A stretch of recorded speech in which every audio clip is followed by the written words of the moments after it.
ఈ వ్యక్తికి శక్తి సామర్థ్యాలు ఉన్నాయి, వాటిని దేవుడు ఏమాత్రం పట్టించుకోడు. దేవుడు ఎప్పుడు కానీ నీ హృదయము ఆయనకు అంగీకారంగా ఉందా, నీ హృదయము యథార్థంగా ఉందా, అది మాత్రమే చూసేటువంటి దేవుడు. పరిశుద్ధ గ్రంథంలో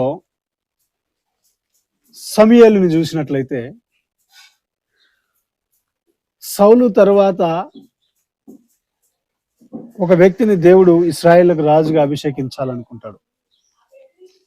కాబట్టి దేవుడు సమూయేలుతో చెప్తాడు, ఇదిగో బెత్లెహేము వాడైనటువంటి జెస్సీ ఇంటికి వెళ్ళు, అంటే యెషయి అనేటువంటి పెద్ద ఆయన ఇంటికి వెళ్ళి అతని కుమారుల్లో ఒకరిని, నేను చెప్పు వ్యక్తిని నీవు ఇశ్రాయేలుకు రాజుగా అభిషేకించని సమూయేలుని పంపించడం జరిగింది. సమూయేలు జెస్సీ